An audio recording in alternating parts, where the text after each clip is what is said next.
નમસ્કાર મિત્રો આજના વેધર એનાલિસિસમાં આપની સાથે હું છું પિનલગીરી ગોસ્વામી। આજની વિડીયોમાં વાત થશે આજે તારીખ 1 જૂનથી લઈને 14 જૂન સુધી ગુજરાતમાં કેવું રહેશે હવામાન, ચોમાસાની શું હાલની પરિસ્થિતિ છે, કઈ સિસ્ટમ સક્રિય થઈ છે જે આવનારા દિવસોમાં ગુજરાતમાં વરસાદ આપશે અને હજુ પણ ગુજરાતમાં કયા જિલ્લામાં વરસાદની શક્યતા છે, ઉપરાંત ભેજનું પ્રમાણ, પવનનું પ્રમાણ અને કઈ એવી મજબૂત સિસ્ટમ ઉત્તર ભારતમાં સક્રિય થઈ છે જેમાં ગુજરાતમાં વાતાવરણમાં પલટો આવી શકે છે। તમામ પ્રકારની માહિતી એક વિડીયોમાં તમને આપી દઈશું। પ્રથમ મિત્રો વાત કરીએ તો સિસ્ટમથી। અત્યારે ઉત્તર ભારતના ઉત્તરી પટ્ટામાં એક મધ્યમ સ્તરનું વેસ્ટર્ન ડિસ્ટર્બન્સ સક્રિય થયું છે। ઉપરાંત ઉત્તર પ્રદેશના ઉત્તરી પટ્ટામાં એક સાયક્લોનિક સિસ્ટમ સર્જાયું છે, પૂર્વ ભારતમાં પણ એક સાયક્લોનિક સિસ્ટમ સર્જાયું છે જેના ભાગરૂપે થઈને અરબી સમુદ્રના ભેજવાળા પવનો છે કે દિલ્હી સુધી જોવા મળે અને ઉત્તર ભારતના અનેક વિસ્તારમાં આંધી તોફાન વરસાદ પણ જોવા મળી શકે છે।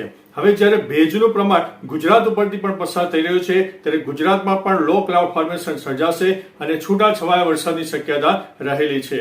હવે મિત્રો વિસ્તારથી તારીખ પ્રમાણે જણાવીએ તો આજે તારીખ થઈ ગઈ છે 1 જૂન। તો આજે ગુજરાતના અનેક વિસ્તારમાં છૂટોછવાયો વરસાદ થઈ શકે છે જેમાં સૌરાષ્ટ્રના અમરેલી, ભાવનગર, બોટાદ ઉપરાંત વલસાડ, નવસારી, સુરત, તાપી, ડાંગ, દાદરાનગર હવેલી, નર્મદા, છોટાઉદેપુર, દાહોદ અને મહીસાગરના અનેક વિસ્તારમાં છૂટોછવાયો વરસાદ થઈ શકે છે।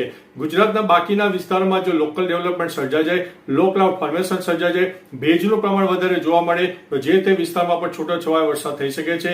આ જ જિલ્લાઓની માહિતી આપી છે।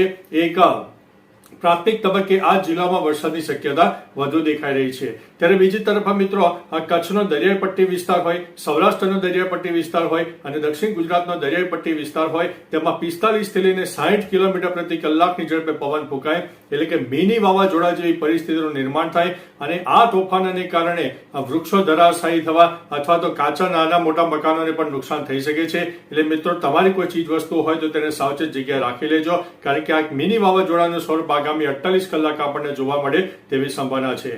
બીજી તરફ મિત્રો ભેજની વાત કરીએ તો ભેજનું પ્રમાણ 60 થી લઈને 80% જોવા મળશે, લો ક્લાઉડ ફોર્મેશન પણ સર્જાવાની શક્યતા છે અને આગામી તારીખ 6 જૂન સુધીમાં ગુજરાતમાં આ જ રીતે છૂટોછવાયો વરસાદ સર્જાવાનો છે।